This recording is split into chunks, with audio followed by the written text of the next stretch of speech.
Okay, well, I hope everyone's week is going really well. Before we get started, I'd like to just quickly introduce myself in case we haven't met on one of our previous learning labs or through another kind of role I play in childcare. My name is Crystal Churcher. I am a childcare operator myself. I'm a childcare educator and a consultant based out of Alberta. I've spent many years working directly with children, supporting educators, and helping childcare programs really create high quality learning environments that are practical, engaging, and rooted in child development. I also just want to recognize tonight ChildFriendly for sponsoring these professional development resources.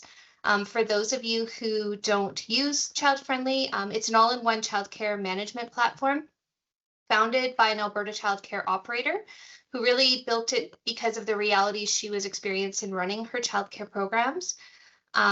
They offer excellent resources for educators, free planning strategies, an amazing learning resource library for you too. So just very grateful to them for making sure that these kind of free professional development opportunities keep coming for us in Alberta. Today, we're going to explore our Learning Lab framework. For those of you who've joined us in the past, this is all built around kind of three key areas: explore, create, and build. This month's Learning Lab is really focusing on movement, music, and whole body learning. Many people here, when you think of movement activities, they often think about how you keep children busy or help them to really burn off energy. But movement really is actually one of the most powerful learning tools that we have in early childhood. Through movement, children develop listening skills, coordination, confidence, problem-solving abilities, self-regulation, language development, and even early learning literacy foundations. So today's goal is always about helping you not only understand what these activities can offer, but why they matter. And hopefully by the end of this session, you'll be able to set up each activity that we go through tonight with full confidence, understand what each age group is learning, recognize developmental milestones within those activities, observe and document the learning that is happening from the activities that we're going to be talking about, and communicate that learning clearly to parents. As we move through this presentation, think about how these activities could fit naturally into your classroom environments. Like all of these learning labs that we put on, I really want to make sure that we utilize what we already have in our centers. We make them simple and practical, hopefully so you can just take things that you already have lying around. You're not out there having to spend and search for different resources. So it's all about keeping it simple, not adding to your workloads. So let's get started. The Learning Lab has been built around three simple learning invitations: explore, create, and build. These invitations give us simple ways to think about intentional play. Explore suggests investigation, curiosity, early science thinking, and sensory regulation. Create explores and supports expression, creativity, planning, and fine motor development. And build supports that strength, coordination, and problem solving, as well as a bit of confidence there too. The important thing to remember is that every invitation has a developmental purpose. We are not simply offering activities, we are intentionally supporting children's growth. These learning labs are all built around intentional activities for children. If you're listening today, I want you really to think about your own classrooms, your own children that you're working with, the programs that you're working in, and what you have kind of around you to incorporate some of these things we're going to touch on today. पूरा account बनाया ना मैं Sorry, I'm just going to make sure everybody is on mute अपना नाम लिख के Teams. Now that we understand the structure of the Learning Lab, we're going to start off by talking about why movement is such an important vehicle for learning. Movement is not something that happens after learning. Movement is learning. Every time a child crawls, dances, balances, reaches, stretches, or follows a movement cue, their brain and body are working together. Movement develops body awareness, develops coordination. Children learn where their bodies are in space. They learn balance, they learn muscle control, confidence, coordination. Movement also supports language and listening. When children follow movement directions, they are practicing listening, vocabulary development, rhythm, and pattern recognition. Movement also helps children regulate their emotions. Some children need movement to calm their bodies. Some children need movement to release that energy. Movement provides healthy opportunities and safe opportunities for expression, self-control, and regulation. So I'm so sorry, you guys, with the background noise. a little bit finish the house. I would have done this thing I did. There we go. All right. So when we're talking about movement and kind of with any of the activities we're going to touch on tonight, there's always something I want to leave you with so that you can connect these activities and the learning with parents. When you talk to families about this, you could, I would say, suggest avoid saying things like, we danced today, which there's nothing wrong with that. But when we really elaborate on what the learning and development was that was behind the dancing, you can educate parents on really all of the amazing things you're doing with the children in your program, help to really inform them on the different kinds of learning and all the skills they're building just on some of those basic things that they're doing every day in your centers. So saying something, like we danced today, changing that into more of an elaborate, detailed kind of statement around today we used music and movement to support listening skills, coordination, body awareness, and self-regulation. That really helps families understand the learning behind the play. It also gives a lot of value to what you're doing in our profession of early learning and childcare. So now that we understand why movement matters, I think the next question really becomes how we intentionally use movement to support learning. Everything we're looking at today fits into one of these three invitations. Explore will focus on sound and movement. Create will focus on ribbon and movement art for tonight. And build will focus on obstacle course builders. Each invitation supports different developmental skills, but together they can create a complete learning experience. The beauty of the Learning Lab is that each invitation looks simple, but underneath it supports so many different developmental domains all simultaneously. Still have people coming in tonight. There we go. Now that we have a big picture, we're going to zoom in on the very first invitation. As educators, explore is often where learning begins. Before children can create, before they can build, they need to have opportunities to really investigate, experiment, and discover. When children explore sound and movement, they are doing much more than making noise and dancing. They're developing listening skills, they're developing rhythm awareness, they're strengthening coordination, and they're learning how to regulate their bodies through movement.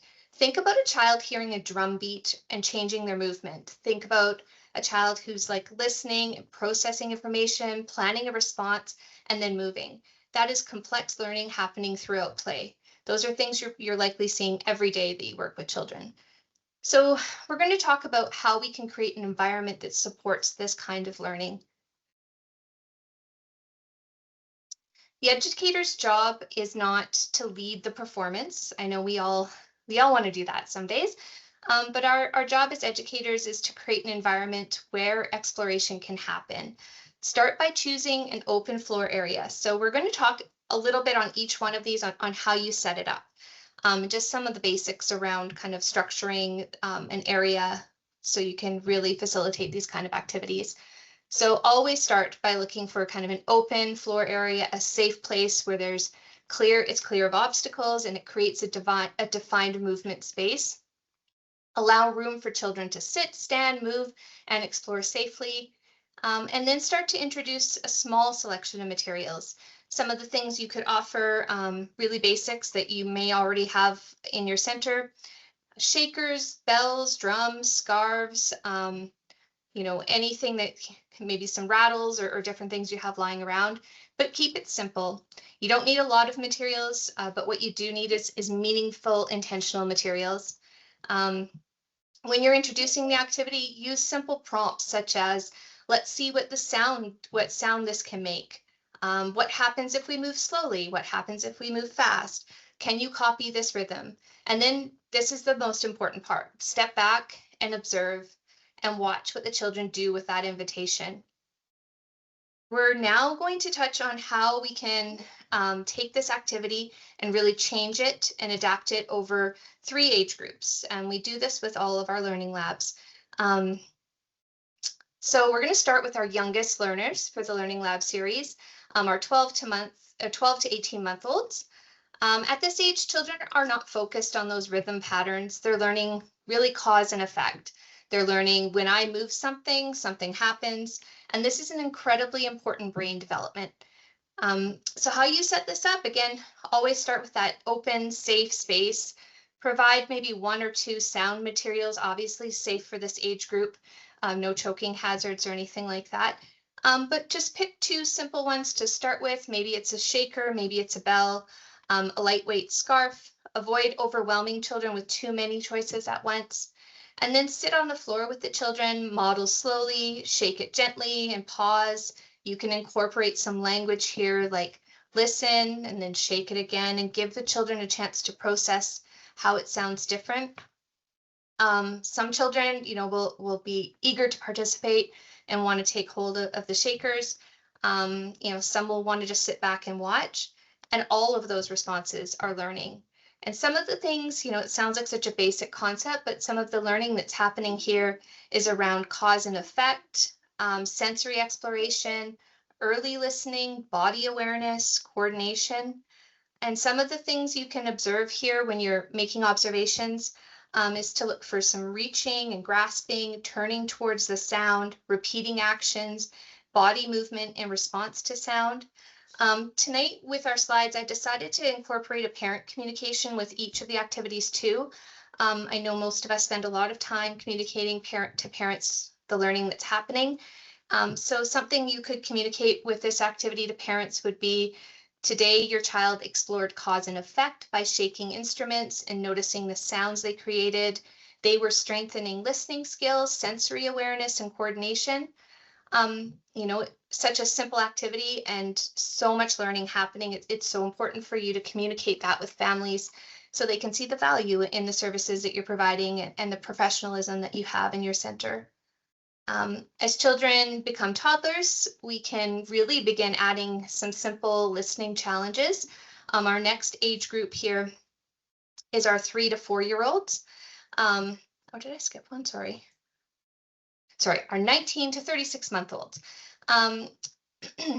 What we're going to have here, other than just the basics we talked about, was shakers and bells. You could start to incorporate a few different instruments, maybe some small drums, maybe some, in the picture you can see like xylophones and different things you might have around your center, some scarves. Your role as the educator here really is to introduce some simple movement patterns, maybe some shaking and stopping, or, different tappings and different patterns. If you're using scarves, you can move them like high and low, fast and slow, those kind of things. Invite the children to copy you and keep it really playful and fun. Again, such a basic, easy activity. Some of the things that children will be learning through this is that rhythm, listening skills, coordination, movement control, turn taking, self-regulation. And some of the things you're really looking for when you're making your observations as how they're following directions, the stopping and starting, the copying actions, and the waiting for turns. Some of the language you can start to introduce through this activity. So what sounds do you hear? Can you make a loud sound? Can you make a quiet sound? Let's move fast, let's move slow, those kind of things. And when you're communicating with parents around this activity, a suggestion of how you communicate all the learning would be, today your child practiced listening and self-regulation through sound and movement games. They demonstrated growing coordination, attention, and movement control. So again, another really basic activity. You might overlook all the learning that's happening here, but really important to make sure you're recognizing some of the observations and communicating that with families. We're going to move over to our preschool age. By the preschool age, children are ready to move beyond following patterns and begin creating them. So we're going to be able to start to begin to see leadership and creativity emerge through this activity. You can stick with some of the basics that you had with the other age groups, but you can also introduce rhythm instruments, music, You can see in the picture there's a guitar and different things, totally dependent on what you have available to you. Shakers and scarves and those kind of basics will work just as well here too. Your role as an educator here is to really ask some open-ended questions. Things like, can you create your own rhythm? Can you show the music with your body? Can you create a movement for us to copy? You can invite children to lead and go through, everyone having a turn to make a different rhythm and have everyone follow. What the children are learning through this is some of the key learning areas around this would be patterning, leadership, memory, listening, self-expression, group participation. I would say turn taking in there as well. Things you could observe with this is to watch for how they're creating patterns, how they're leading their peers, how they're remembering sequences and taking turns. Some of the language you could kind of incorporate here, you'll see on the slide as well, but things like, what happens when the beat changes, or can we copy each other's movement, those kind of things. What patterns did you hear? When you're communicating this with families, it could sound like today your child created and shared rhythm patterns with peers. They demonstrated leadership, memory, listening skills, and creative expression.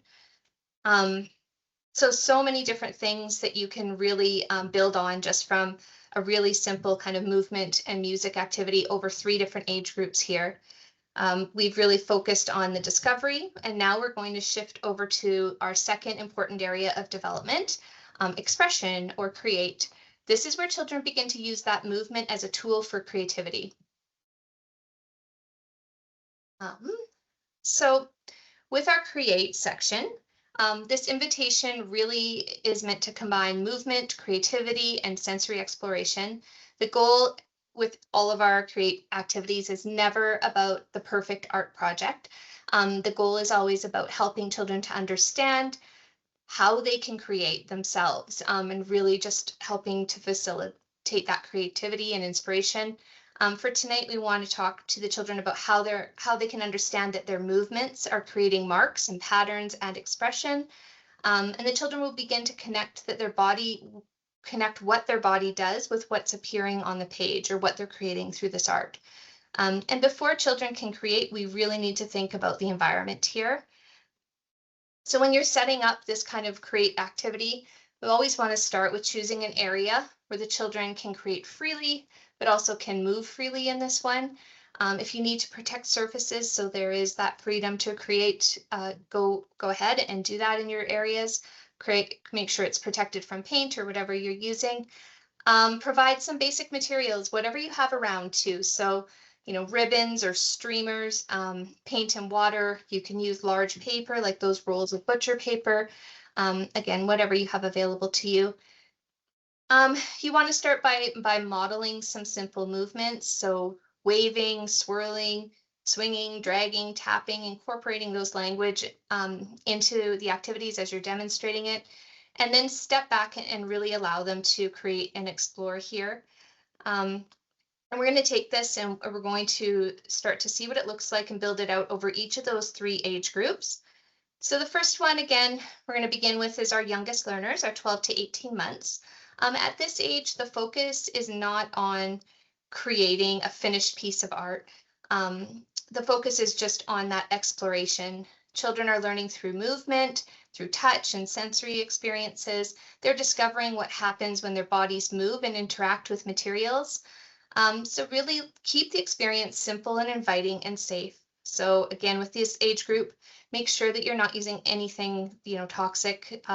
Always double check with what you're using, but keep it simple and inviting. Provide some soft ribbons or streamers, water and washable paint, large paper on the floor or on a table. Make sure that they're wearing smocks or washable surfaces, and offer really only one material at a time whenever possible. Too many materials can be overwhelming for infants and young toddlers. An example is, make sure you have that piece of paper on the floor so the children can move naturally and explore from different positions. Your role here as an educator is, sit with the children and model some simple movements. Like we talked about in the previous slide, you might gently wave a ribbon through the air, drag a ribbon across the paper, tap a ribbon softly on the surface, and use language such as, wave and move, touch and look. Then allow the children to explore independently, avoid showing them exactly what to create. The goal is exploration, not limitation here. And some of the learning that's happening, you're seeing that children are developing their reaching skills, grasping skills, arm and shoulder strength, sensory awareness, body awareness, early coordination. And when a child reaches for a ribbon, they're strengthening muscles and coordination. When they watch the ribbon move, they're developing that visual tracking skills. And when they're repeatedly moving their arms, they're building the foundation for future motor development. All those things you may not even realize are happening just in those simple kind of moments in an activity like this. When you're observing, you can really be on the watch for reaching towards materials, grasping and releasing, tracking movements with their eyes, movements, exploring textures and materials, smiling and vocalizing or reacting to those movements. When you're communicating this with parents, something you could say is that today your child explored movement-based art using ribbons and paint. They practiced reaching and grasping and sensory exploration and body awareness while they discovered how their movements affected the materials around them. Again, just really in how you communicate all of the learning and development that's happening in your day with the children. And again, something so simple that you have probably all the materials available to you already in the center. Next, we're going to talk about the toddler years. So as children move into the toddler years, they begin noticing that different movements create different results. Toddlers begin making important connections between their actions and the results that they're seeing. This is where cause and effect learning really becomes visible. So when you're setting this up for maybe our 19 to 36-month-olds, you're some ribbons and streamers like before with the washable paint and water, large paper. This is definitely something you can do outside too, depending again on the weather. But outdoor surfaces like sidewalks, fences, walls, whatever you have available to you could really make this kind of as big or little as you want. Incorporate some brushes and sponges here if you have them, but really making sure you have enough space for children to move freely and have that freedom to create. Remember here that movement is the focus. It's not about sitting at a table and trying out one material at a time. It's all about the movement behind using these simple materials. Your role here as the educator is all about encouraging children to experiment with different movements. So asking questions such as, can you drag the ribbon? What mark does it make? Can you move it slowly? What does that look like? Can you move it fast? What happens if you try again? So rather than telling children, what to create, encourage them to investigate how different movements affect the marks that they're making. And the learning that's happening here, children are developing that cause and effect understanding, coordination, movement control, problem solving, creative exploration. They're beginning to realize when I move the ribbon slowly, the line looks different. When I move it quickly, it creates this kind of a mark. These discoveries really support both cognitive and physical development. When you're making your observations here, some of the things you're watching for are, purposeful movements, repeating actions to test ideas, comparing results, increased control of arm movements, interest in the marks that they're creating, and the engagement and persistence. As you're communicating this to parents, it could be described in a parent communication as, today, your child explored how different movements created different marks and patterns. They were developing coordination, problem-solving skills, cause and effect understanding, and creating expression through movement. Again, very simple. You can utilize this inside or outside your center, whatever space you have available, as long as they have enough room to really move and enjoy the experiment. And then as we move into the preschool years, children are beginning planning their movements before they create. You're going to be starting to see much more intentional thinking at this age group. Children are no longer simply exploring movement. They're also making plans. They're thinking about what they want to create and how they'll create it. When you're setting this up, you could also use, the basics like ribbon and streamers, paint and water, large paper from before, again, outside or inside, maybe against the fence or a sidewalk.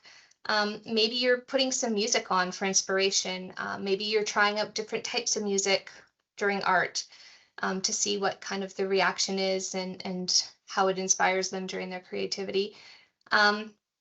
You could create a large open space where children can move their whole body safely here.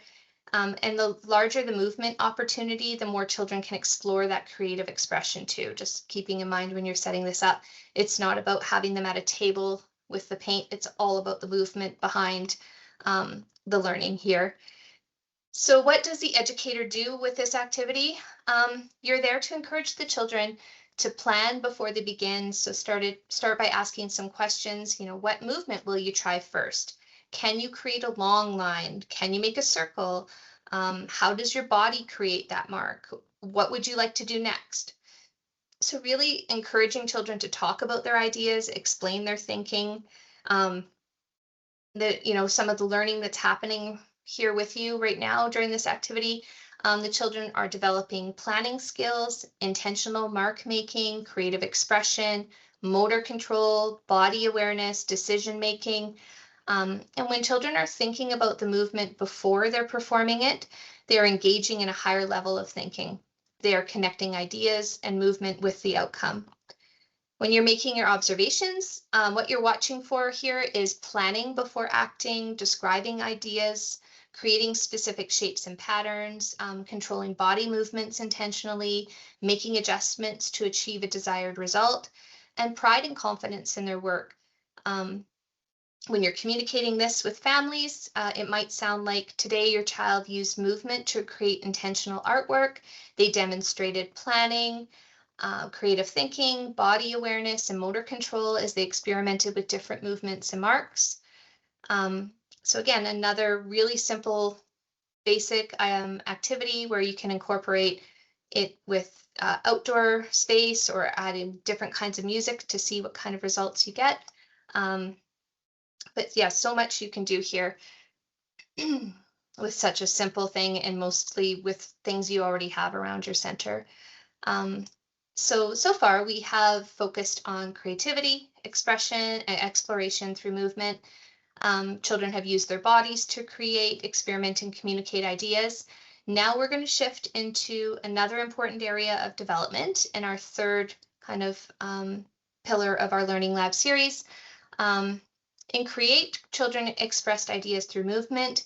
In Build, children begin to use those same bodies to solve problems, take risks, test ideas, and build confidence through active challenges and obstacle course experiences tonight.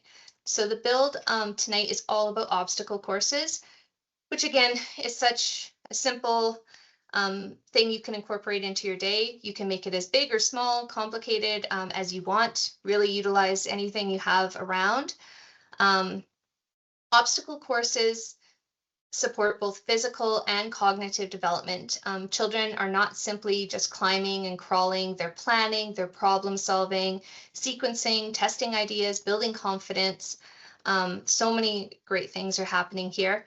When you're setting up obstacle courses, you really want to focus obviously on choosing a safe open area where there's enough space to safely do the obstacle course and have it free of any hazards, have a defined pathway, allow enough room for movement, soft surfaces whenever possible.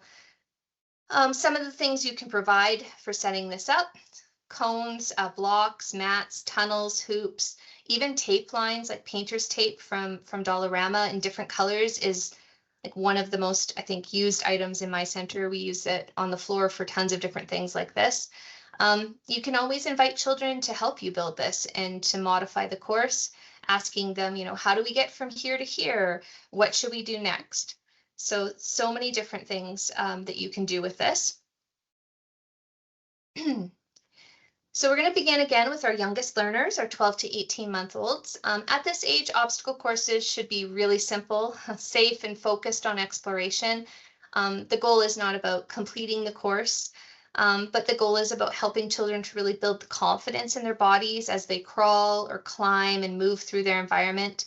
Young children learn through repetition, so don't worry if they want to do the same movement over and over and over again. Repetition is how they build their strength, confidence, and coordination. When you're setting up an obstacle course at this age, keep the course low, soft, and simple. Soft mats, cushions, pillows, those large foam blocks low to the ground, small tunnels, open floor space. Maybe start by creating 1 or 2 movement challenges. So as an example, crawl over a cushion, crawl through a tunnel, step on a soft mat. Keep the pathway short and easy to navigate. As an educator here in this session of our build, you want to stay close to children and provide encouragement, model simple movements. You might say things like crawl, climb, step, let's try it again. Really celebrate efforts here rather than success. Allow children to repeat the movements as often as they wish. Avoid rushing them through the course. Again, here learning is all about that repetition. And really what the children are learning through this activity, they're developing those crawling skills, the climbing skills, strength, coordination, body awareness, confidence. Each time a child pulls themselves over that cushion or crawls through a tunnel, they're building that muscle strength and learning while they're learning really what their body can do. What you're looking for with your observations here, you're watching for a willingness to explore, crawling and climbing attempts, balance while moving, persistence, repeating movements, confidence that's growing over time. Maybe you have a child that was kind of sitting back and watching, but now they're right in there crawling over that cushion and through the tunnel, building up that confidence over time.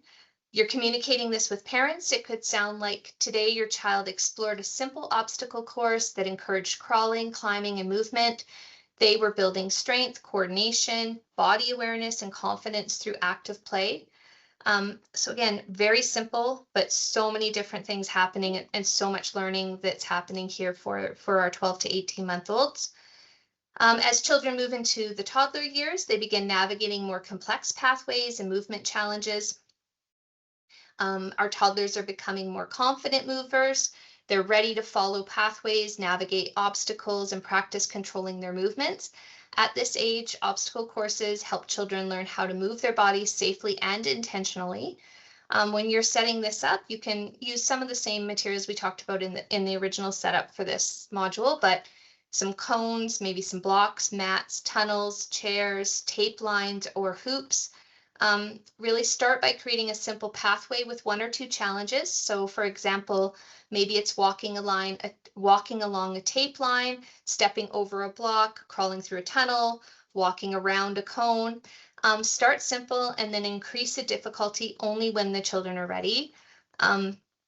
What your educators are doing during this activity is all about guidance. So just guiding the children through the pathway using some simple prompts. Some of the language here that we've put to guide you is about, directing them like, can you follow the path? Can you step over the block?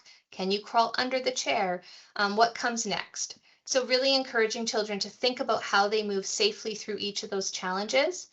The learning that's happening here, children are developing balance, coordination, they're following pathways, movement control, confidence, and listening skills. Obstacle courses really help children connect thinking and movement as they learn to navigate challenges. What you're looking for with your observations, you're watching for following directions, balancing skills, coordination, movement control, problem solving, confidence with new challenges, and how this might sound if you're communicating it to parents. Today, your child participated in an obstacle course that supported balance, coordination, movement control, and confidence. They practiced following pathways and navigating physical challenges safely. So again, such an easy, simple thing that can be as basic as some tape lines on the floor, to, like you see here, stepping stones and large kind of foam structures or tunnels. Again, utilizing really what you have. There's no need to go out and buy a ton of extra resources for these kind of activities.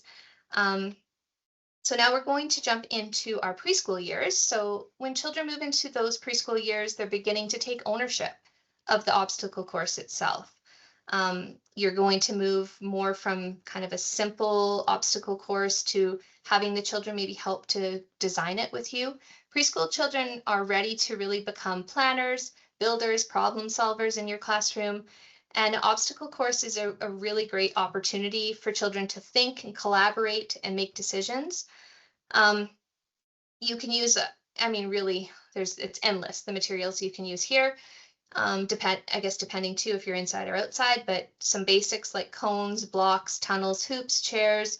Again, the tape lines we see in the picture, some pool noodles that are set up kind of like tunnels, cones, pillows, whatever you have around that's safe for them to use.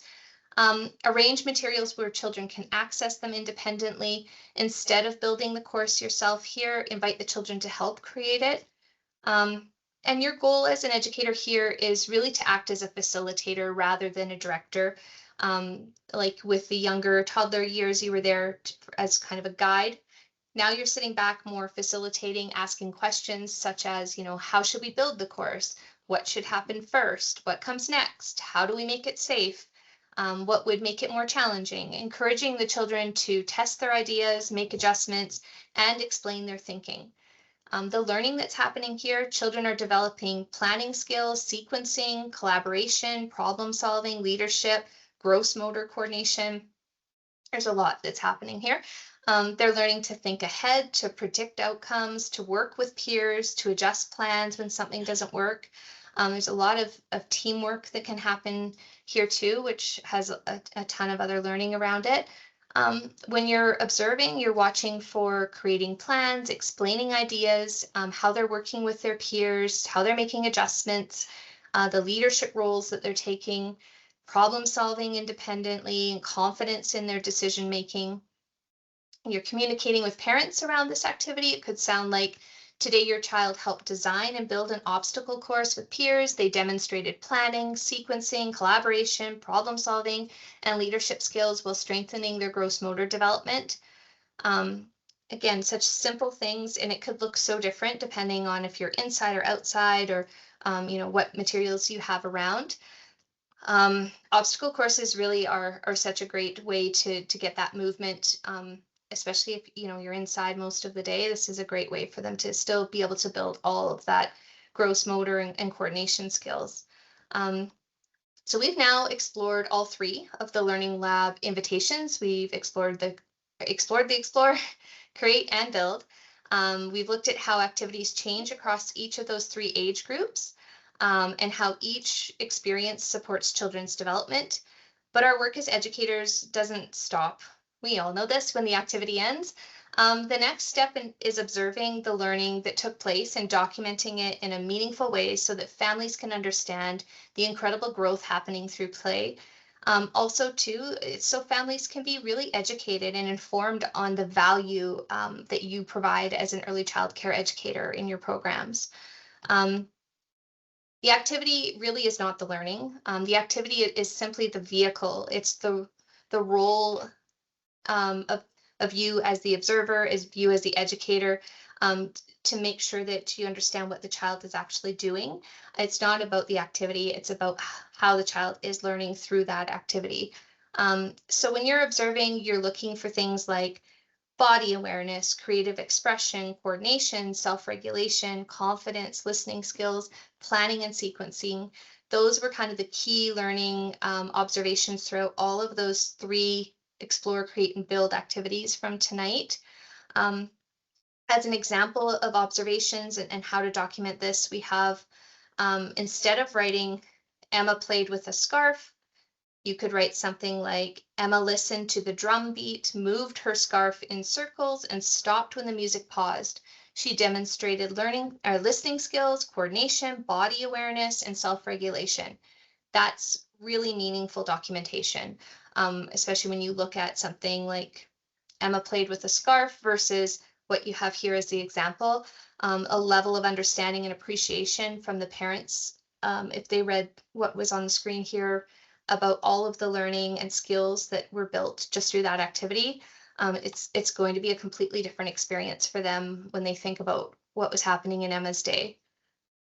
So that really kind of wraps up today.